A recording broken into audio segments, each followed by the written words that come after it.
చాలా మందికి saving faith లేదు. అంటే క్రిస్టియన్ కమ్యూనిటీగా ఎంచబడుతున్నటువంటి వారిలో, క్రైస్తవ సమాజము, క్రైస్తవ సంఘము అని గుర్తింపబడినటువంటి వారిలో చాలా మందిలో సేవింగ్ ఫెయిత్ లేదు. అంటే వారు రక్షించబడేటువంటి విశ్వాసమును కలిగి లేరు. ఎందుకంటే వారు ఎప్పుడు కూడా రక్షకుడి యందు వ్యక్తిగతంగా విశ్వాసం ఉంచలేదు. ఆ కుటుంబములో పుట్టాము, ఆ చర్చిలో పెరిగాము, వారితో తిరిగాము గనుక మేము క్రైస్తవులం అనుకుంటున్నారు. ఎవడు కూడా బోర్న్ క్రిస్టియన్ కాడు.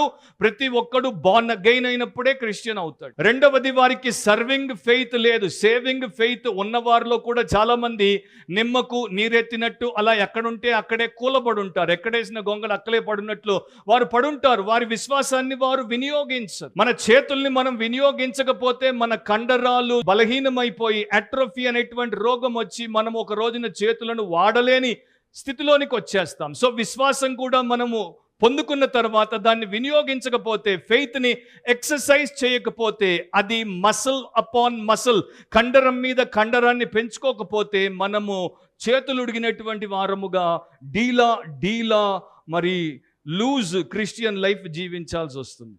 అంటే ఎక్కువ శాతము అలాంటి వారే మనకు కనబడతారు. అలాంటి వారిని సాతాను అసలు కొట్టాల్సిన పని లేదు, ఎందుకంటే వారిని వారే కొట్టేసుకున్నారు.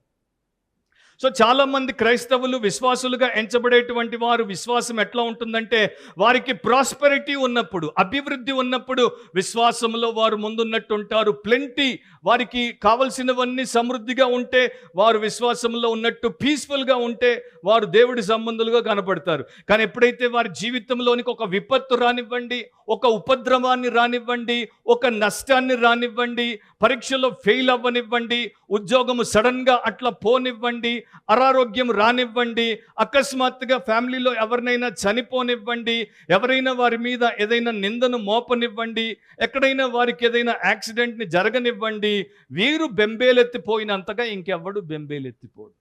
దాన్ని బట్టి అర్థమైపోతుంది వారు నిజముగా విశ్వాసమును ఎక్సర్సైజ్ చేయట్లేదు. అంటే వారు విశ్వాసమును వినియోగించట్లేదు.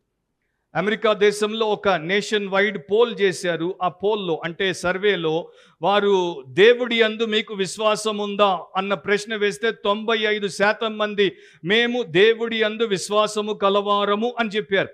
తర్వాత వారిని ఇంకొక ప్రశ్న అడిగారు, మీ విశ్వాసము మీ వ్యాపారమును వాక్యానుసారముగా చేసేటట్టు మీకు చేస్తోంది అంటే లేదు అని చెప్పారు. మీ విశ్వాసమును బట్టే మీ రాజకీయములను మీరు చేస్తున్నారా అంటే లేదు అని చెప్పారు.